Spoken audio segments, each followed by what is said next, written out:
Welcome students. We want to discuss about curves which are defined by parametric equations. Now, what is the motivation for such a thing? The motivation is, suppose you want to describe a motion of particle in a plane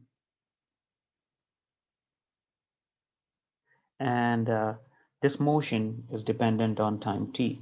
That means say at x equals to 1 or so t equals to 0 you are here, when t equals to 2 suppose you are here. So suppose your motion is something of this sort. Yeah. So to describe motion of particle, so motion of particle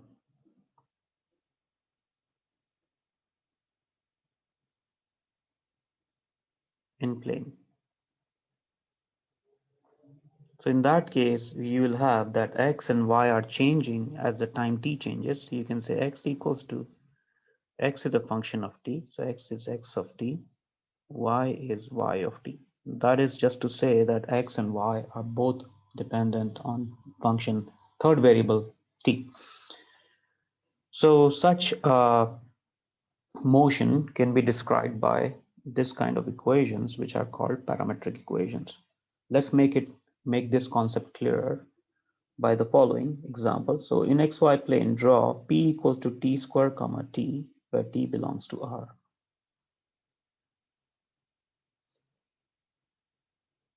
So the way we'll go about it is as follows. We'll look at what values of t, what is the value of, so x is t square, y is t. So when say x is 0, sorry, when t is 0, you are at what point? We are at point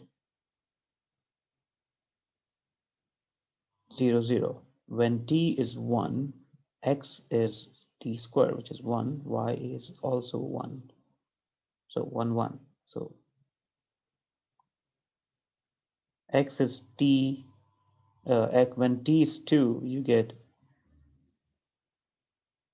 basically y equals to, so x equals to t square, which means x will be 4 and y will be 2. So if x, we have 1, 2, 3, 4, we'll have y equals to 2, and then so on. So it will keep on going, right? Similarly, when x is negative, you have the same structure. So this is what the graph of this set P is, right? So essentially here you could have also eliminated t square is your x, y is t. So this implies x square, sorry, y square equals to x, right? So this implies y square equals to x, which is a hyperbola of the following shape. Right? I'm just giving it an arrow to indicate at which direction t is increasing and where are you tracing the graph accordingly. So in this case, we're able to write down it back into function of y and x. But say, for example, in this case, it may be difficult to write actually y as a function of x. Drawing is easy, right? So this is a reason behind parametric curves to describe more complicated set of motion of particle in plane or in 3D, depending accordingly, we'll have different graph shapes. So let's make a vocabulary. So the vocabulary is the following. Let I be an interval on which f and g are continuous. Then C, the set of points ft comma gt. So your x is a function of t, which is f of t. Y is a function of t, which is g of t. T belongs to I is called a parametric curve. Okay, so this describes a parametric curve, as you saw an example here. So it describes a parametric curve. The variable t is called parameter. So we call variable t as parameter. We say that the curve C is defined by the parametric equation x equals to f of t, y equals to g of t. And we can also call x equals to f of t, y equals to g of t as a parameterization. And if you have, instead of this interval I turns out to be finite closed interval AB, then the first point would be f of a g of a. So that is called the initial point. And then f of b, g of b will be called the terminal point of this curve C. Okay, so this is the vocabulary of parametric curves. And again, the reason why we are interested in parametric curves is so that we can describe the motion of a particle in the plane easily. That's one motivation. There are more motivations than that, that in parametric equations, some curves have an easy representation on which we can then apply the concepts of calculus and learn more about it. All right. So let's look at some examples. So find two parameterizations of a unit circle, x squared plus y squared equals to 1. So this is a unit circle.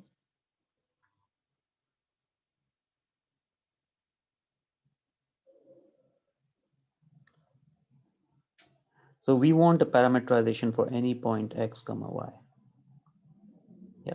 So one parameterization which we already know from trigonometry is that if this is x comma t, and if this angle is theta, let's call this angle to be t, then x equals to cos t and y equals to sine t, where t goes from 0 to 2. So that is one parameterization. Since it's asking for two parameterization, you can think about another one. Oh, another one would be just go double the speed. So you get cos 2t, y equals to sine 2t divided. So where t goes from 0 to pi. Okay, so you're tracing the circle, but double the speed in this case. So that's why you only need to go from 0 to pi. Now you can actually think about another parameterization. This parameterization comes from the tan. So we have x equals to 1 minus t square upon 1 plus t square. Y equals to 1 2t upon 1 plus t square. So t goes from where to where? T goes from, t is actually going from minus infinity to infinity. So this is an interesting parameterization. Okay, right. So you have same objects, you can have many parameterizations for it. All right. So let's look at another example. Sketch the graph of the curve defined by parametric equation x equals to sine t, y equals to sine t square. T goes from minus infinity to infinity. All right. So here on one quick observation is that your y is going to be x square, right? Because you have y equals to sine square t, which is x square. And so now let's see, x values can only go between -1 and 1 because that's the range for sine. So we will have, the curve will look like 0 to 1.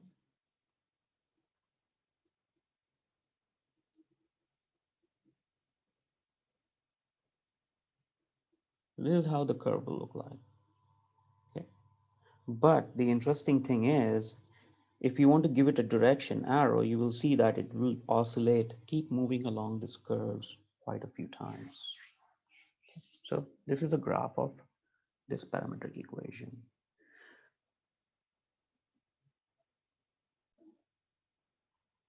There are quite a few interesting parametric equations, like say, one is called Lissajous curve, x equals to cos AT, y equals to sine BT, where t belongs to 0 to 2 pi.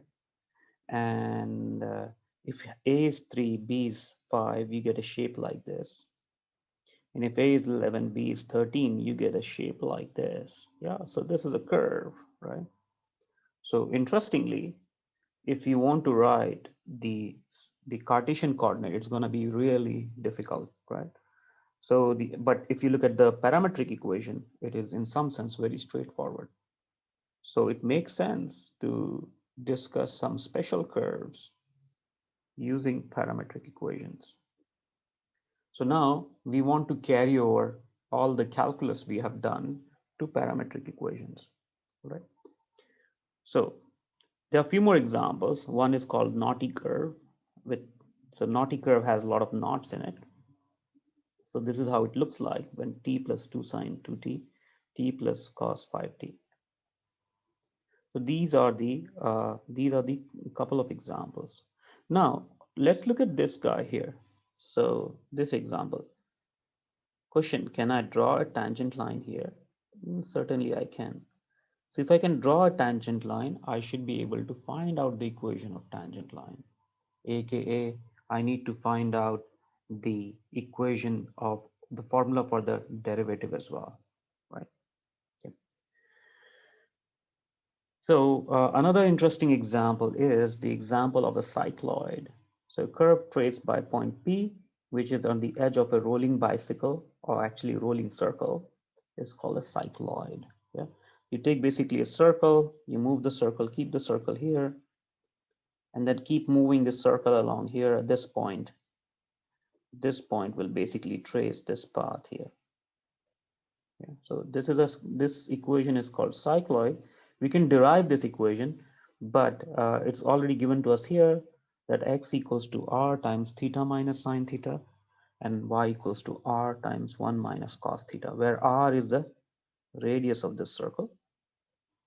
Yeah. So this circle is x square plus y square equals to r square when it was at origin. Well, not really. This is not the equation of circle, right? So this is a unit, this is a circle of radius r. Of course, the equation of circle is not important at this moment because we are placing it here, right? Yeah. Although if you want an equation of a circle of radius r with the bottom placed like that, we can derive it. It's going to be simply x square plus y minus r square equals to r square, right? So this is what the equation is going to be, but in the derivation, it's not important here, right?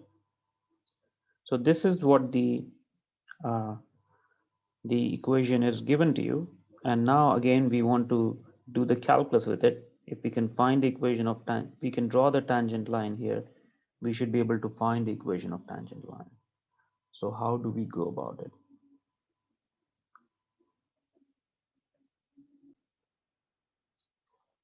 So then the question is, what is the derivative of a parametric curve? What is dy by dx in case of parametric curve? Because we are again motivated by the same problem. We want to talk about the slope of the tangent line. So using chain rule, actually this can be proven easily that dy by dx is dy by dt over dx by dt. I mean, provided dx by dt is non-zero because you're dividing by it. And if your y was written as g of t and your x was written as f of t, then this is going to be g prime t over f prime t. Now, why is that the case? So suppose, think about it. Y is a function of x and x is a function of t. So we have dy by dt equals to dy by dx multiplied by dx by dt. Yeah, chain rule. And this is Newton's notation, right?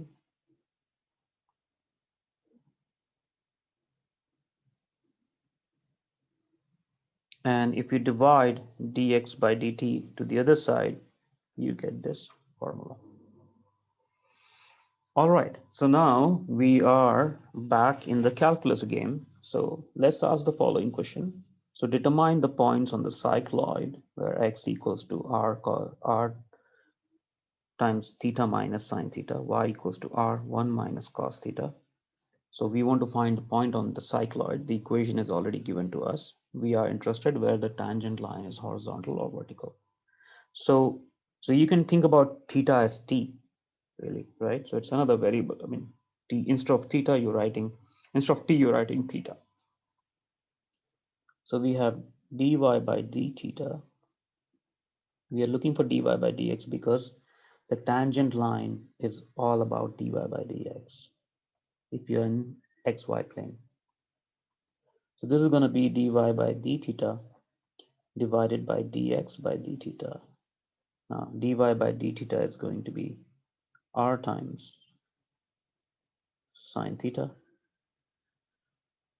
and dx by d theta is going to be r 1 minus cosine theta. So the tangent line is horizontal.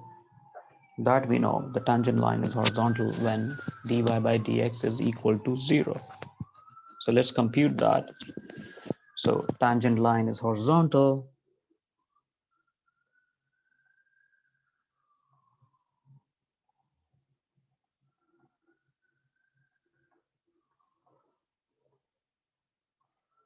Dy by dx equals to 0. So let's see. So when we get dy by dx equals to 0, that is r sine theta equals to 0, but 1 minus cos theta is not 0. All right. So it cannot happen that both of them are 0. Otherwise, it won't work out. So let's see. So sine theta is 0. This implies theta equals to n pi, whereas 1 minus cos theta is 0. So what we'll do is we'll see when this is 0, 1 minus cos theta equals to 0 implies theta equals to, that happens when theta equals to n to n pi, and where these n's are natural numbers. Actually, n can be any integer as well. So n belongs to z, n belongs to z. So when do we have numerator 0 but denominator not 0? So when theta, so therefore tangent line is horizontal when theta equals to n pi, but theta is not equal to 2n pi. Now, when does that happen? When n is basically odd, right? So we have then theta equals to 2n plus 1 pi. All the odd numbers can be written as 2n plus 1. So when theta equals to this, you get the tangent lines is horizontal. In that case, if you work it out, we get x equals to r times 2n plus 1 pi minus sine of 2n plus 1 pi, and y equals to r times 1 minus cos of 2n plus 1 pi. Now, this is not difficult to compute.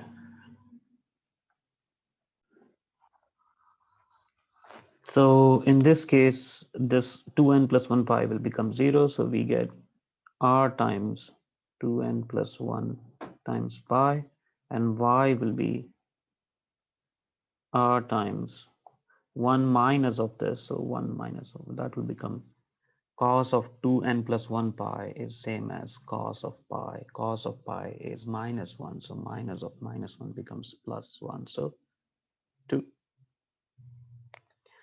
So these are the points at which your tangent line will become horizontal. So this is not a surprising result if you look at the graph. So what is happening is often the tangent line, so it's becoming horizontal there. horizontal here, again horizontal here. So you see the value corresponds to 2 at this point, and this point corresponds to r times 2n plus 1 pi. So in this case, we are taking r to be essentially, this is a circle of radius 1. So this is going to be 2, right? Because double the radius is the diameter. All right, so similarly, you can find the tangent line is vertical. So when is tangent line vertical? The tangent line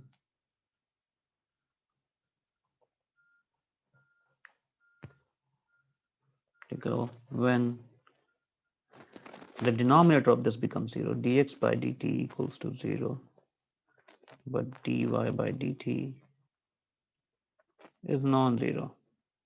Actually, the proper way to look at that would be that when r times sine theta is not 0, but 1 minus cos theta is equal to 0. Assuming r is not 0, right? We are not taking a 0 radius.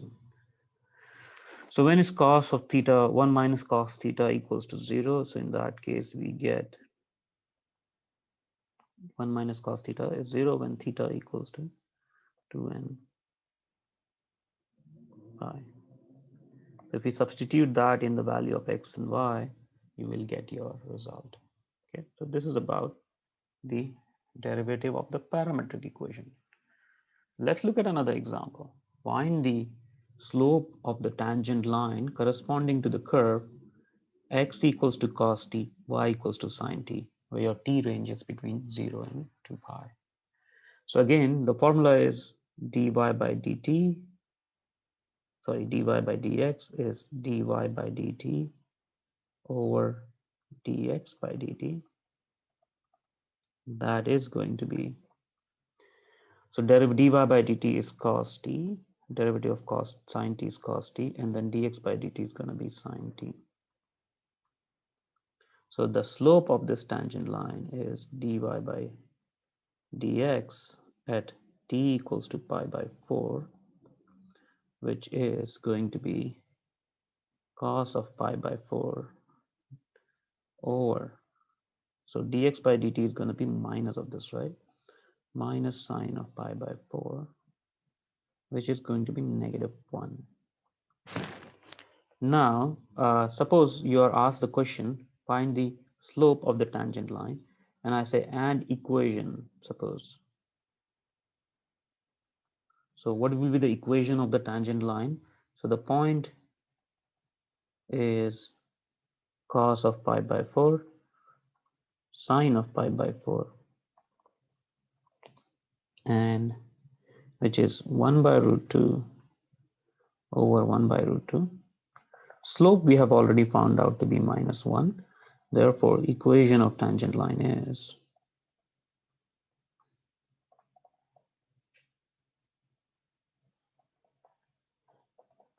y minus y1, which is y minus 1 by root 2, equals to x minus of slope times x minus of 1 by 2. So this is the answer for that.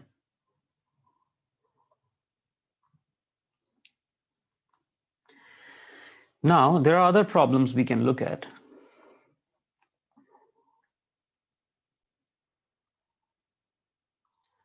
So let's look at the following problem. We want to find a point of local minimum of the curve x equals to t cubed minus 3t, y equals to t squared plus t plus 1 by using the second derivative test to verify that it is minimum.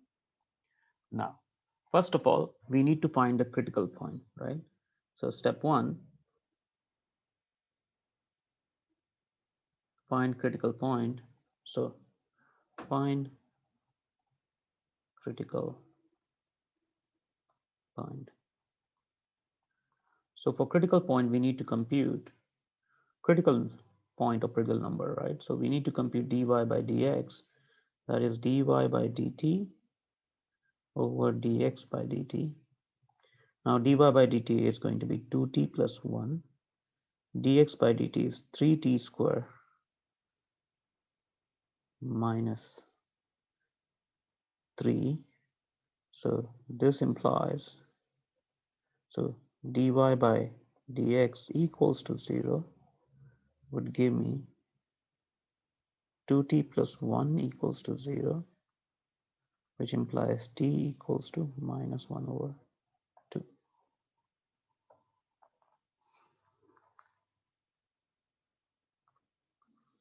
So we got this point. Now we need to compute the second derivative. So for the second derivative, the formula goes as follows. Again, using the d square y by dx square is d by dt of dy by dx divided by dx by dt. Again, the proof of this formula is not hard. So just start with dy by dt and take derivative of this with respect to x. So in that case, sorry, dy by dx, and take derivative of that with respect to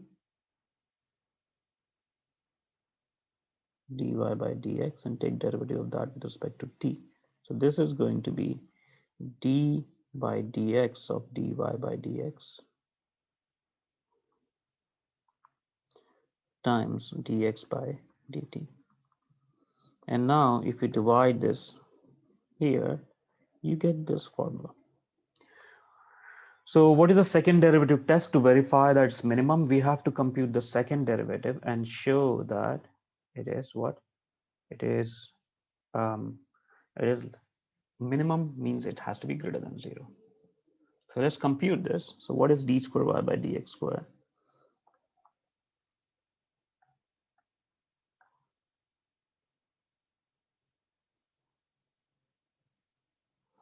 Again, this is going to be d by dt of dy by dx, which is 2t plus 1 upon 3t square minus 3 divided by dx by dt, which is already computed it to be 3t square minus 3, right? So we get this is going to be, after simplification, this turns out to be, here you have to use the chain rule, quotient rule. You get 2t square plus t plus 1 divided by 9t square minus 1 cube. Now, so at t equals to minus 1 by 2, d square y by dx square is going to be minus 2 times minus 1 by 2 square minus 1 by 2 plus 1 divided by t times minus 1 by 2 square minus 1 the whole cube. And the calculation turns out to be 32 or 81, which is positive. So therefore, what? The curve is concave up. The curve is concave up. Concave upward at 11 by 8, right? Because when you put t equals to, so we got need point x and y, right? So what is point x and y? When x equals to, so x of minus 1 by 2 is going to be minus half cube minus 3 times minus half, right? We are substituting in this equation. We get 11 by 8, and x of y of minus 1 by 2 is half square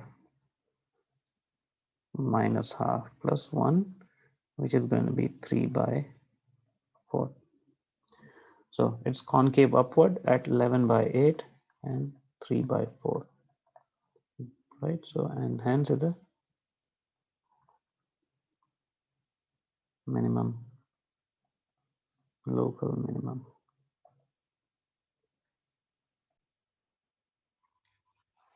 The next concept we want to discuss about is the polar coordinates. Now again, we define points in the plane by x coordinate and y coordinate. That is what the traditional concept we have learned. It's called Cartesian coordinate. Now there's another way to describe a point in the plane.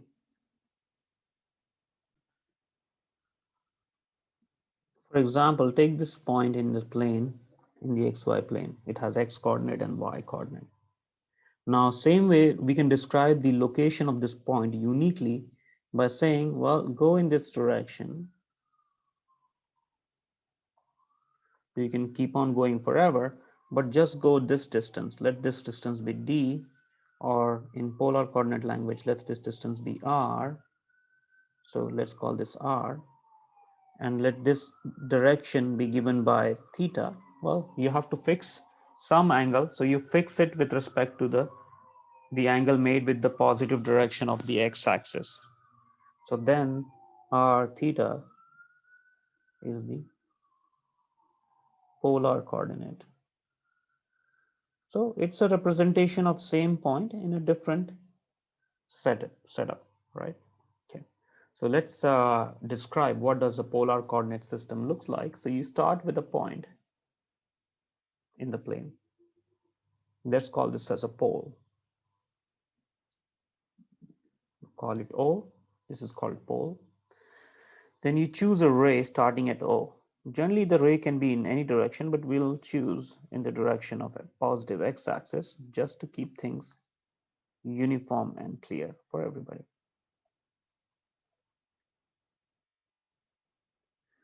Then, if you take any point P, the distance from here to here, which is DOP, this will be distance R. We'll call this distance as R. And the angle made with the positive direction of x-axis, let's call this theta. So we have r comma theta is the polar coordinate of this.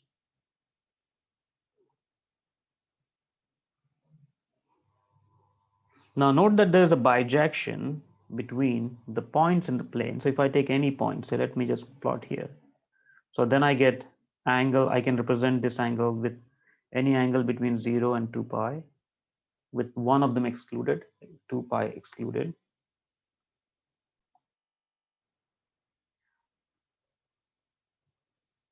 So now let's see what is the connection between polar and Cartesian coordinates. It is important to develop this coordinate connection so that we can move from one representation to the other and vice versa. So suppose we want to make that connection now. So to make that connection, let's take a point xy in the plane in the Cartesian coordinates. Now this point will have polar coordinate as r theta, the polar coordinate.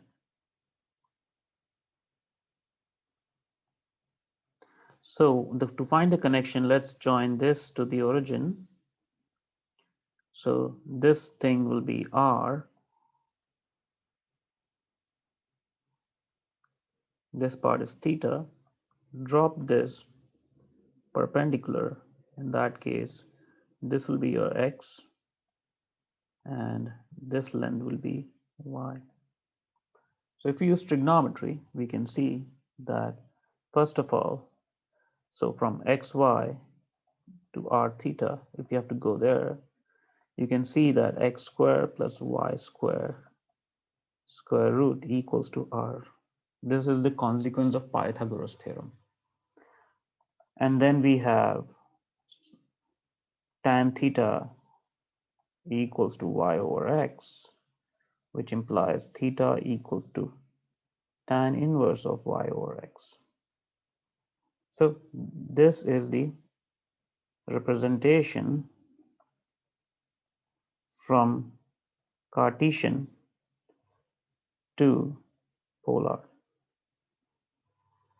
Now to talk about polar to Cartesian, it is easy. So we have x equals to r cos theta, y equals to r sine theta. This is a conversion from r theta to xy. So let's work out few examples. For example, we have r equals to 2 and theta equals to this. So x equals to 2 cos pi over 6. y equals to 2 sine pi over 6. Then in that case, it's going to be 2 cos of pi over 6 is root 3 over 2. And this is going to be 1 over 2. So the point is, the Cartesian point is going to be given by root 3, 1, that is xy equals to root 3, comma 1. Now, let's look at the following. Cartesian coordinate of a point minus root 3, minus 2 root 3, minus 2. Find polar coordinate where r is greater than 0 and theta is between 0 and 2 pi. Now, why do we need this? Because, well, you can see that sine and cosine are periodic in 2 pi. So we could have replaced by plus 2 pi angle. So we want a minimal representation here. So these are the Cartesian coordinates. So what is my polar then? R equals to square root of minus 2 square root of this square plus minus 2 square. So you can take 2 out. What is left in the bracket is going to be 3 square. Square root of 3 square is 3 plus 1, which is going to be 2 times 2, which is going to be 4. So r equals to 4. What about theta? Theta is tan inverse of y over x, which is going to be tan inverse of root 3. Y is root 3 over 1. Now, if you're aware of this, we can see that this is going to be cos tan of pi by 6. But we have tan of pi by 6 equals to root 3 by 2 divided by 1 by 2. So it's root 3. But since both x and y coordinates are negative, we are not here, but rather pi by 6 is here, right? This is the angle pi by 6. But instead of that, we are here. So it's because both of them are negative, the x coordinate and the y coordinate. So we get it's going to be pi plus pi by 6, which is 7 pi by 6. Now let's look at the following. Sketch the region in the plane consisting of polar coordinates, whose points, consisting of points whose polar coordinates satisfy r goes from 1 to 2 and theta goes from pi by 4 to 3 pi by 4. So first of all, let's have the axes. So this is my x-axis and y-axis. So r equals to 1, r goes from 1 to 2, right? So in that case, so what is r equals to 1? R equals to 1 actually represents a circle of radius 1. And r equals to 2 represents a circle of radius 2, but since it is less than, then it's going to be given by the this. Now, meanwhile, you have theta goes from pi by 4 is here, to 3 pi by 4, which is basically, again, pi by 4 is included, 3 pi by 4 is excluded. So we'll have with the dotted line. So essentially, it's going to be this region here.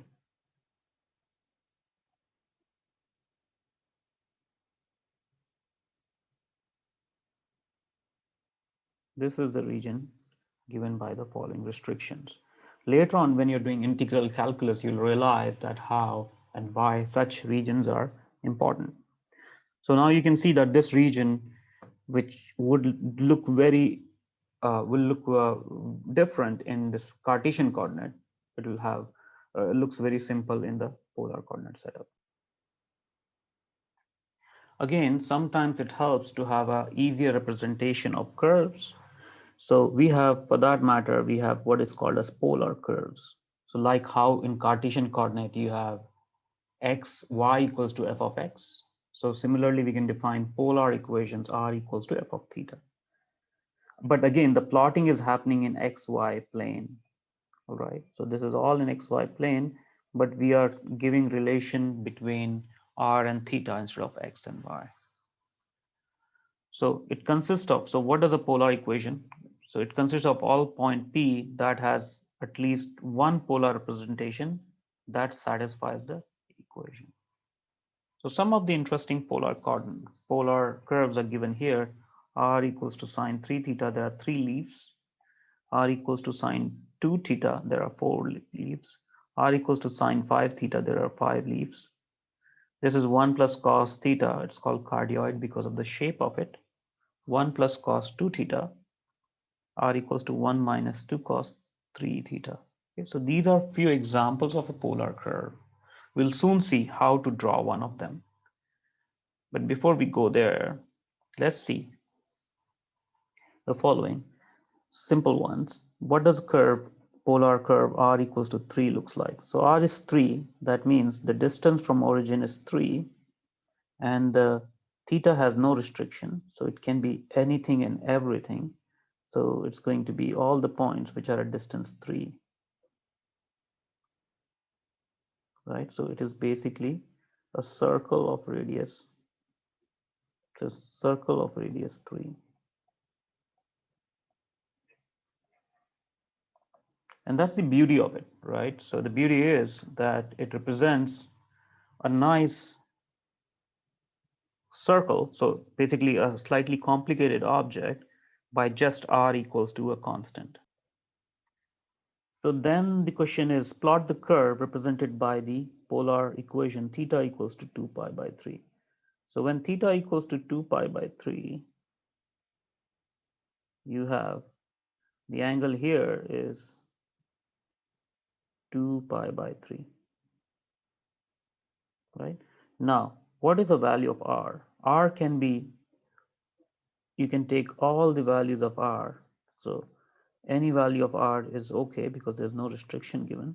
And in fact, it can be any other value here as well. So this is the polar equation for theta equals to 2 pi by 3. Now let's sketch the graph of curve r equals to 2 sine theta. So first of all, we can see how does sine y equals to sine 2x looks like. So it's going to be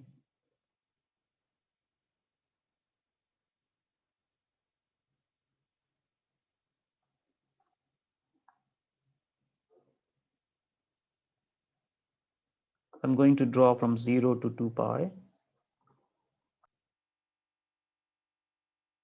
So this point is 2 and this point is minus 2. So again, we want to draw from 0 to 2 pi.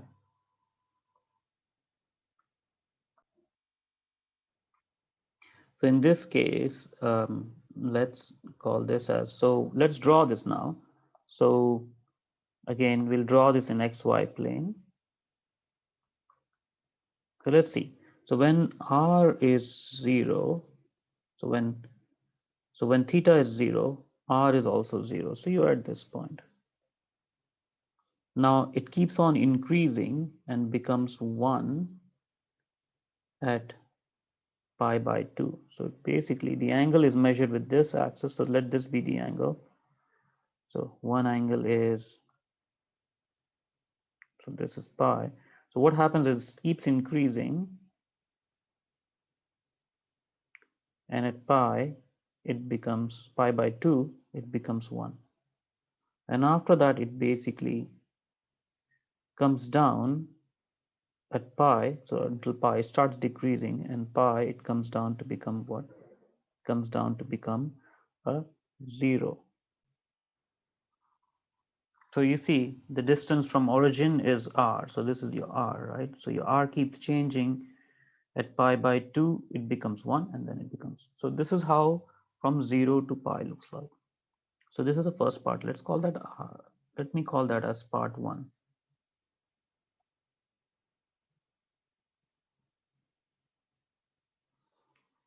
Now part 2, from here to here, what you have is, again, it is still going, but in the negative direction, right? So it's basically going, it's negative. So here, say suppose at pi by 2, at 3 pi by 2, the value is what? At 3 pi by 2, the value is -1. So you will reflect it back to here.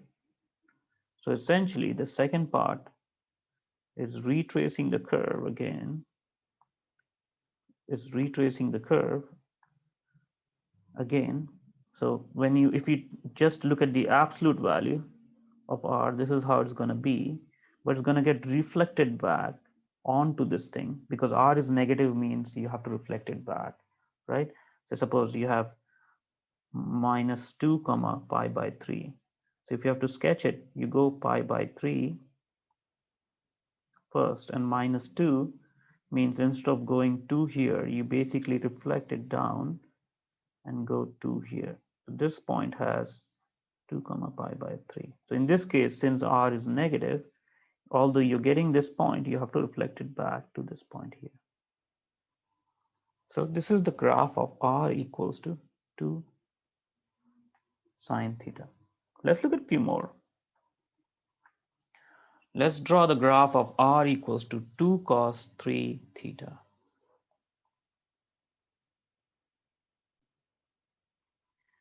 So here I have drawn 2 cos 3x. Okay, so this is how it looks like.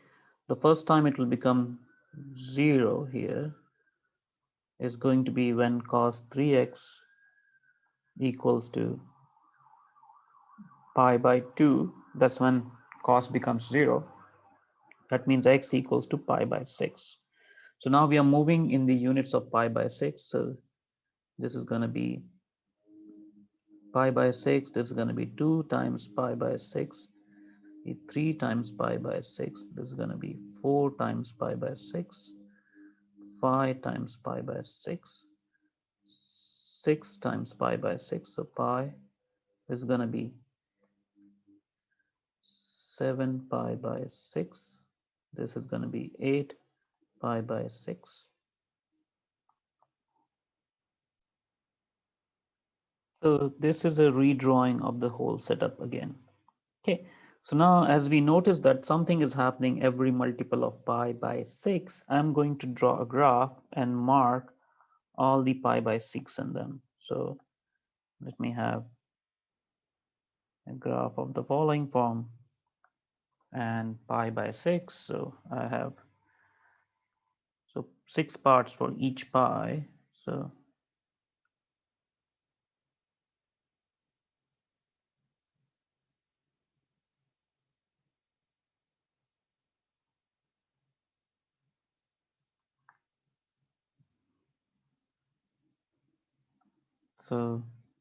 let's draw these angles.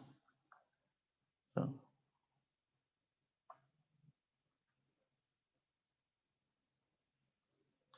again, these also count. These are also the angles we are looking for. I'm going to mark every pi by 6 angle.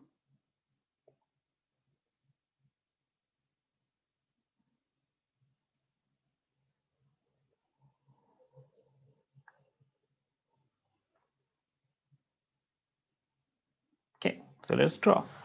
Now R is a distance from the origin. So as you R is, so we have R equals to 2 cos of 3 theta.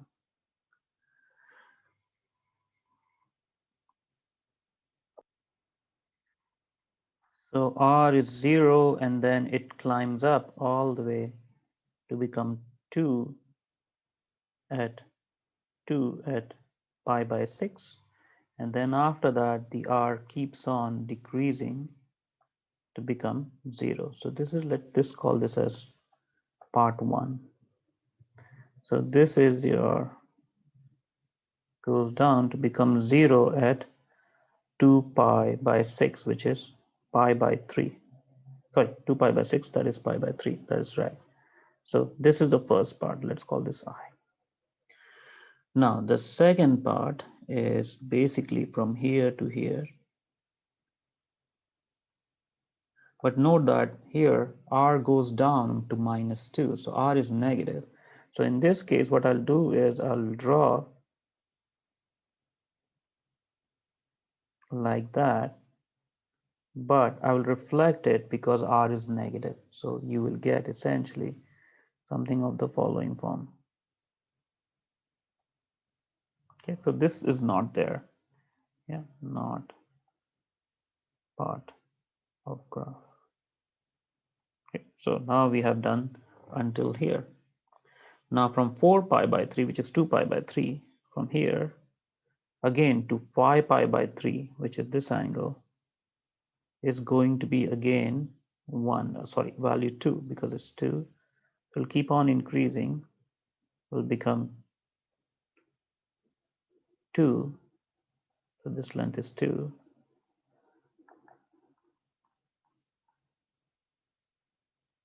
And then after that, so it became 2 here. And again, it goes down to become 0 at pi. So 0 at pi. All right, all these loops should have the same size. So we are done until this point. Now, from 6 pi by 6 pi by pi 6, which is pi, to 7 pi by 6, which is this angle here, is gonna be, will increase, but in negative. So I'm just going to draw the positive part. And I'm going to reflect this onto back here.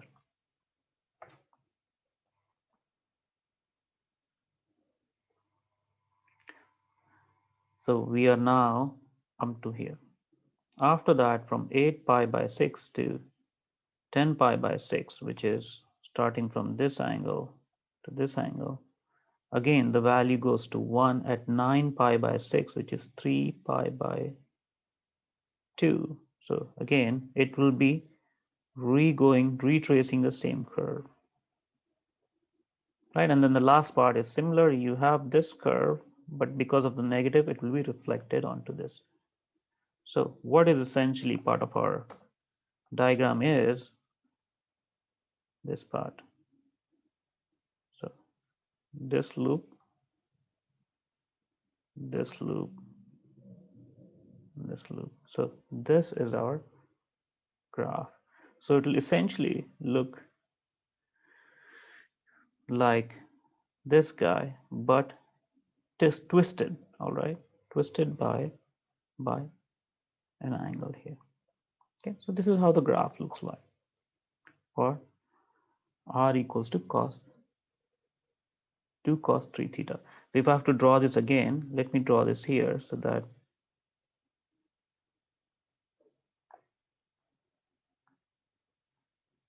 the graph looks like. So this is how the graph looks like. All right, so let me mark this again. So 1. So first part is this part here. Then the second part is basically reflected onto here. So this gives you the second part. And the third part, as it is, this is the third part. Then the fourth part basically is this part reflected onto here. So also and fourth, they overlap. Then we have fifth part, which is going to be this guy, which actually is on the same one, tracing twice. Then we have sixth, which is basically sixth one, which actually goes to here. So essentially, this is second and sixth. Okay, so this is how the graph looks like. All right, so now again, now we know the graphing. Next question to ask, again, the most meaningful question is, how can I do the calculus on this? Because again, can I draw a tangent line here? Yes, I can. So if I can draw the tangent line, I should be able to find the slope of the tangent line. So let's have the following: x equals to r cos theta, y equals to r sine theta, and r equals to f of theta. So how do we find out dy by dx? So note that this can be also seen as a parametric equation in some sense. So you have x equals to r cos theta, y equals to r sine theta. So we have dy by dx is dy by d theta over dx by d theta. Now, y is r sine theta, which is going to be d by d theta of r sine theta divided by d theta of r cos theta. Now note that r is also function of theta, so let's use product rule. So this is going to be dr by d theta times sine theta plus r times derivative of sine theta, which is cosine theta. Similarly, at the bottom, we'll get dr by d theta times cos theta plus r times derivative of cos theta, which is minus sine theta. So this is a legit formula coming out of the product rule. So let's do the following. Find the equation of tangent line to the curve r equals to cos 2 cos 3 theta at theta equals to 2 pi by 3. So first we'll compute dr by d theta separately. So what is dr by d theta? So dr by d theta is going to be, because dy by dx is this expression, we need dr by d theta there. Let's compute that on side. So dr by d theta is going to be 2 sine 3 theta with a minus sign multiplied by, which is minus 6 sine 3 theta. Now we need to evaluate this as pi by, so dr by d theta at 2 pi by 3 is going to be minus 6 times sine of 2 pi by 3 times 3, which is going to be sine of pi, which is 2 pi, which is 0. So dr by this is 0. So fortunately in our case, dy by dx reduces down to, this becomes 0, this becomes 0 at 2 pi by 3.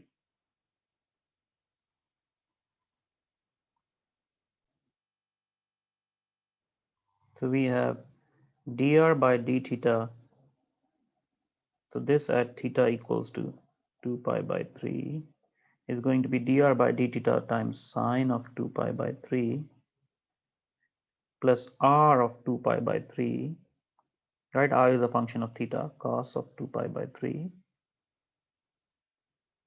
divided by dr by d theta at theta equals to 2 pi by 3, theta equals to 2 pi by 3 times cos of 2 pi by 3 minus r of 2 pi by 3 times sine of 2 pi by 3.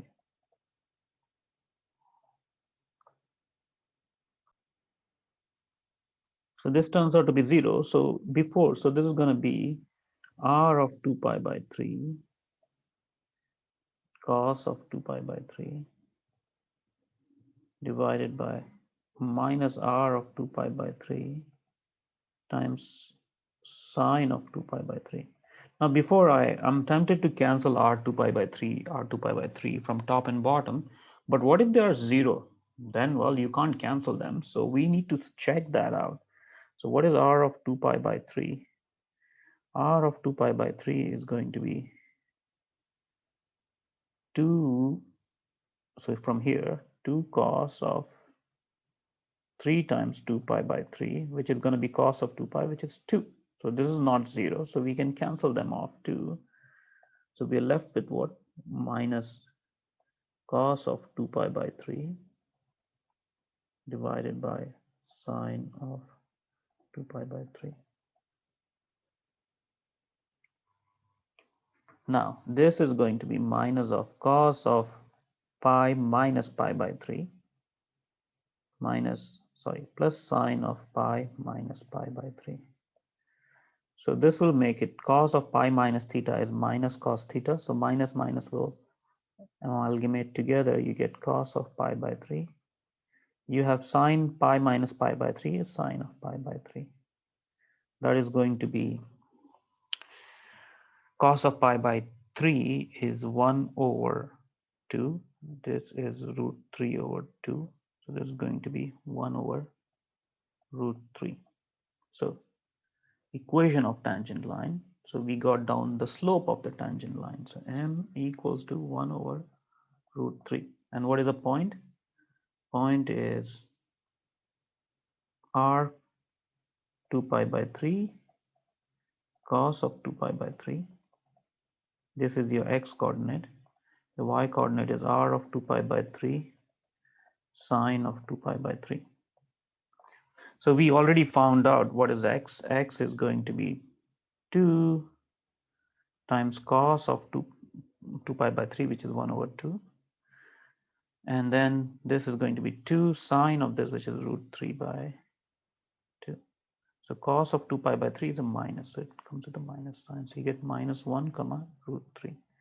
So therefore the equation is y minus root 3 equals to slope times x minus plus 1. So this is your equation of the tangent line. Right, so now let's look at the following. Find the equation of tangent line to the curve r equals to 1 plus cos theta if theta equals to pi over 6. So again, same story. First, we need to compute dy by dx.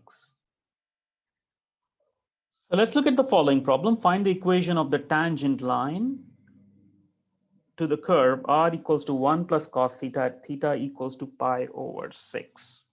Now again, the idea is the same. What you have to do is you have to first find out the slope and the points then, and then basically write down the equation of tangent line. So recall what is dy by dx.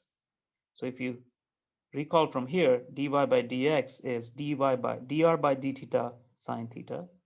So you have dy by dx is dr by d theta sine theta plus r times cosine theta divided by dr by d theta cosine theta minus r sine theta. Okay, the equal sign must be here. So this is what my dy by dx is. All right, so now once we have that, let's do the computation to get dy by dx at theta equals to pi by 6. So what is dr by d theta? So dr by d theta, I can do this on the fly now. So dr by d theta is minus sine theta times sine theta plus r, which is 1 plus cos theta times cos theta divided by dr by d theta, which is again sine theta times cosine theta minus 1 plus cos theta times sine theta. So this is the expression for dy by d theta. So now we can find out what is the value at pi by 6. So m equals to dy by dx at pi by 6. So this is going to be minus sine square pi by 6 plus cos pi by 6 plus cos square pi by 6 divided by minus sine pi by 6 cos pi by 6 plus, there's a minus sign outside, so that will bring minus to this guy as well, minus sine pi by 6 minus sine pi by 6 cos pi by 6. So let's see. So what is sine square pi by 6? So sine square pi by 6 is 1 by, so sine pi by 6 is 1 over 2. So sine square pi by 6 is going to be 1 by 4 with a minus sign. This is going to be root 3 by 2. And this is going to be 3 by 4. Similarly, here we have minus 1 by 2 times root 3 by 2 minus 1 by 2 minus, so minus of minus makes it 2 times this guy. So when we simplify this, we get minus 1 by 4 plus this, so it's 1 by 2 plus root 3 by 2. So it's going to be 1 by 2 plus root 3 by 2, so it's going to be 1 plus root 3 by 2. And in this case, we have root 3 minus 1 by 2. So the slope is going to be 1 plus root 3 divided by root 3 by 2 minus, so there's a minus sign here, right? So this minus sign, there's a minus this. So you can see the denominator is negative of the top, so we get minus 1. So in this case, again, what is a point? Your point is x equals to r cos theta, which is going to be 1 plus cos of pi by 6 times cos of pi by 6. So this is going to be cos of pi by 6 is 1 by root 3 by 2. So it's going to be 1 plus root 3. Cos of pi by 6 is again root 3 by 2. And y equals to 1 plus root 3 by 2 times sine of this, which is going to be 1 by 2. So therefore, the equation of tangent line is y minus 1 plus root 3 by 2 times 1 by 2 equals to slope times x minus of 1 plus root 3 by 2 times root 3 by 2. Okay, you can simplify this, but this is good enough as an answer. So this is what the slope equation of the tangent line is. All right, so let's move on to the next problem here.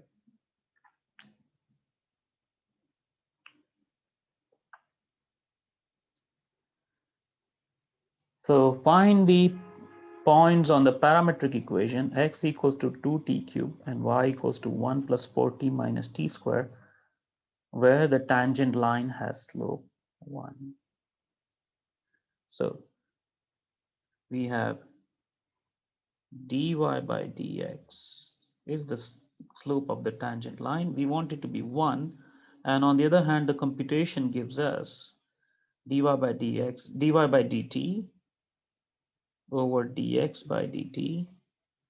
However, dy by dt is 4 minus 2t and dx by dt is 6t square. So we get what? We get 4 minus 2t equals to 6t square. So this would become 3t square minus, so plus t minus 2 equals to 0. So now we need to solve this. So either we use quadratic formula or we can factorize and split the middle term if possible. So to do that, notice that, so 3 times 2, so you can see that this is really already in 3t minus 2t minus 2 equals to 0. So take 3t common, we'll be left with what? We'll be left with t plus 1. Take minus 2 common, you'll be left with t plus 1 equals to 0. So from here you get 3t minus 2 times t plus 1 equals to 0. So this gives me t equals to 2 over 3 or t equals to minus 1. So now we have solved it. Now let's basically find out, substitute this value into the equation. So when you substitute the value, you get, when x is minus 1, you get, sorry, t is minus 1, you get at t equals to minus 1, x equals to minus 2, y equals to 1 minus 4. So 1 minus 4 minus 3 minus 1, which is going to be minus 4. So there is one value, one point is minus 2, 4. And at t equals to 2 by 3, you can find the value as x and y is going to be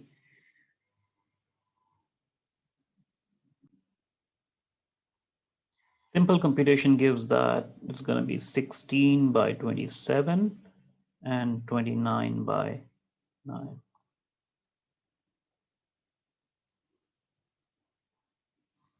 So similarly, let's look at a few more problems and see the approach to solve these problems. So find the first problem. Find the points on the curve r equals to cos theta plus sine theta, where the tangent line is horizontal or vertical. So again, you have to compute the slope and see when the numerator is 0 and the denominator is not. That will give you the horizontals, the tangent line with the horizontal slopes, right? And similarly, for the denominator, when denominator is 0, numerator is not, will give you tangent line with vertical slopes.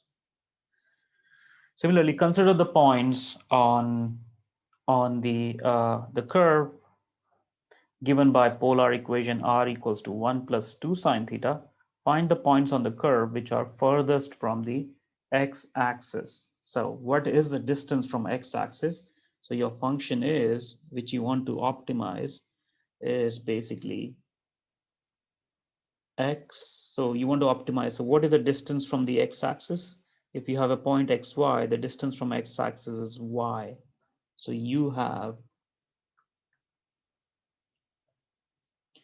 basically y, which is the function you want to optimize. Let's call this as, this is going to be r sine theta.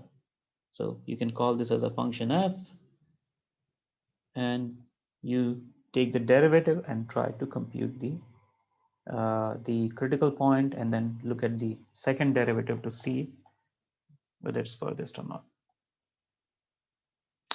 Okay, so thank you.